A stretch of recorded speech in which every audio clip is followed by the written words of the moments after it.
नमस्कार दोस्तों, न्यूज़डंका हिंदी में आप सभी का स्वागत है। राहुल गांधी की सदस्यता रद्द होने के बाद विपक्ष लामबंद दिखाई दे रहा है, लेकिन ऐसा जमीनी स्तर पर नहीं है। अभी 2024 के लोकसभा चुनाव में समय है, पर कहा जा रहा है कि एक साल कोई ज्यादा समय नहीं है। यही वजह है कि विपक्ष तैयारियों में कोई कोर कसर नहीं छोड़ना चाहता है। वहीं विपक्ष अपनी रणनीति में कामयाब नहीं होता है तो नरेंद्र मोदी तीसरे टर्म में भी पीएम की सत्ता पर काबिज होंगे। हालांकि यह कहना सही होगा कि 2024 के लोकसभा चुनाव में बीजेपी अभी भी विपक्ष पर भारी है, क्योंकि विपक्ष अभी किसी भी निर्णय पर नहीं पहुंचा है। ऐसे में कई सवाल अनुत्तर हैं, जैसे कि विपक्ष का पीएम चेहरा कौन होगा, विपक्ष पीएम मोदी के खिलाफ क्या रणनीति बना रहा है, क्या जो विपक्ष की रणनीति बन रही है वह बीजेपी के समझ टिक पाएगी। तमाम ऐसे सवाल हैं जो लोगों के जहन में खलबली मचाए हुए हैं। तो दोस्तों, आज हम इन्हीं सवालों के उत्तर ढूंढने की कोशिश करेंगे। तो पहला सवाल यह है कि विपक्ष की ओर से पीएम का चेहरा कौन होगा। याद रहे, हम विपक्ष की बात कर रहे हैं, न कि कांग्रेस की। कांग्रेस में अभी क्या स्थिति है यह भली भांति सभी लोग जानते हैं। हाँ, यह कहा जा रहा है कि जल्द कांग्रेस राहुल गांधी की सदस्यता रद्द मामले को लेकर सूरत की सेशन कोर्ट का दरवाजा खटकाने वाली है। हालांकि यह कब होगा यह अभी तय नहीं किया गया है। हाँ, इतना कहा जा रहा है कि कांग्रेस के वकील इस मामले में अपनी तैयारी कर लिए हैं। बहरहाल यह रही कांग्रेस और राहुल गांधी की बात।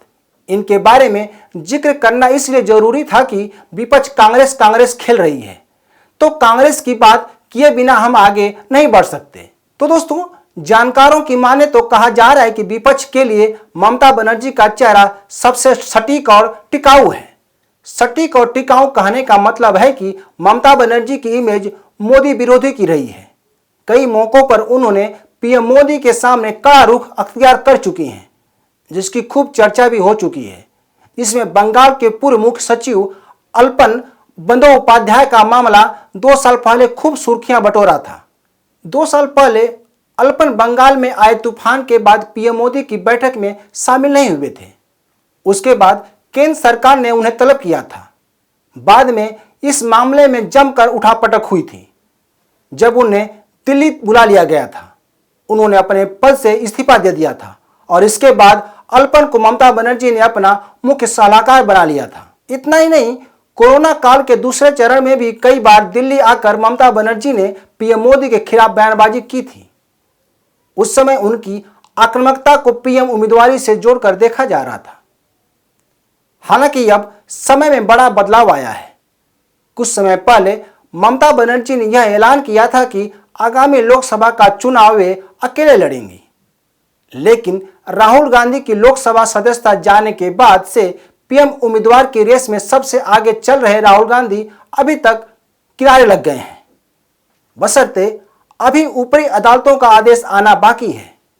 इसके बाद विपक्ष की रणनीति क्या होगी यह अभी देखना होगा। बहरहाल भविष्य के बजाय वर्तमान में बातें करते हैं तो कहा जा रहा है कि कांग्रेस से ममता बनर्जी इसलिए नाराज हैं कि उनकी अनदेखी की जा रही है। यही कारण है कि ममता बनर्जी ने लोकसभा चुनाव अकेले दम पर लड़ने का मन बनाया है। जानकारों के हवाले से कहा गया है कि ममता बनर्जी को राजनीति में सबसे ज्यादा अनुभव है। वे 80 के दशक से केंद्र की राजनीति में सक्रिय हैं। इतना ही नहीं, वे लगातार बंगाल की तीसरी बार मुख्यमंत्री हैं। बावजूद इसके उनको इग्नोर किया जा रहा है। साथ ही मोदी विरोधी नेताओं में उनका नाम सबसे पहले आता है, लेकिन कांग्रेस उनको तवज्जो नहीं दे रही है। कहा जा रहा है कि ममता बनर्जी राहुल के बजाय सोनिया गांधी से किसी मुद्दे पर बात करना ज्यादा पसंद करती हैं।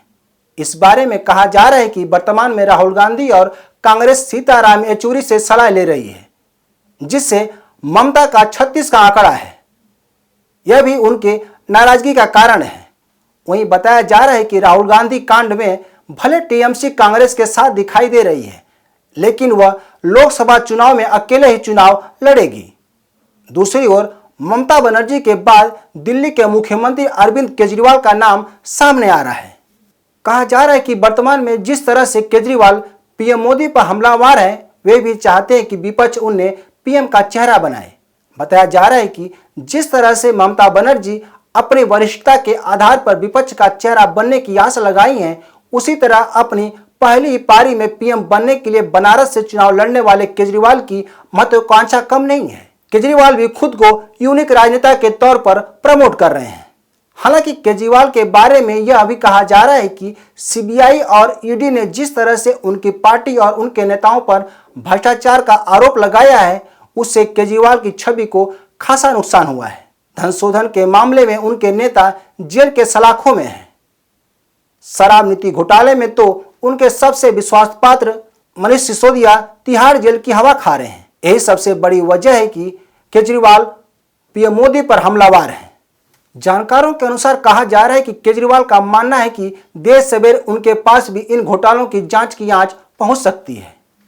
नहीं तो केजरीवाल पीएम मोदी पर सीधा हमला करने से बच रहे थे, लेकिन अब उन्होंने अपनी रणनीति में बदलाव किया है। माना जा रहा है कि ममता बनर्जी और केजरीवाल में विपक्ष के चेहरे को लेकर जंग हो सकती है। हालांकि अभी किसी नेता को विपक्ष का चेहरा नहीं बनाने की रणनीति सामने आई है। बताया जा रहा है कि अभी केजरीवाल चाहते हैं कि हर राजनीतिक दल अपने अपने राज्यों में अपने को मजबूत करें। उसके बाद लोकसभा चुनाव के बाद सब कुछ तय किया जाएगा। कहने का मतलब यह है कि जैसे उत्तर प्रदेश में अखिलेश यादव मजबूत है तो उन्हें वहां मौका मिलना चाहिए। अगर यहां कांग्रेस कमजोर है तो उसे यूपी का मैदान छोड़ देना चाहिए। इसी तरह केसीआर तेलंगाना में अपने दमखम पर दिखा सकते हैं। बिहार में नीतीश कुमार, तेजस्वी यादव और तमिलनाडु में एम.के. स्टालिन जैसे नेता अपने राज्यों में रणनीति बनाकर लोकसभा चुनाव लड़ सकते हैं। हालांकि सीटों का सहयोगी दलों के साथ बंटवारा किया जा सकता है। बताया जा रहा है कि विपक्ष लगभग 400 सीटों पर चुनाव लड़ेगा और सभी दल हर राज्य में जाएंगे। इसके साथ ही दीपावली के आसपास विपक्ष एक राजनीतिक मंच को घोषणा करेगा। बावजूद इसके विपक्ष के सामने कई चुनौतियां भी हैं। जैसे दिल्ली में केजरीवाल के पास नेताओं की कमी है। बिहार, बंगाल सहित कई राज्यों में नेताओं पर भ्रष्टाचार के आरोप हैं या केस दर्ज हैं, जो विपक्ष के लिए एक बड़ी चुनौती है। रही बात बीजेपी के सामने टिकने की, तो विपक्ष के सामने इन चुनौतियों के साथ ही कई मुद्दे हैं जिस पर आम सहमति बनाना मुश्किल ही नहीं, नामुमकिन है। दूसरा यह कि पीएम मोदी की अपनी लोकप्रियता है और विपक्ष की चुनावी रणनीति सबसे अलग होती है।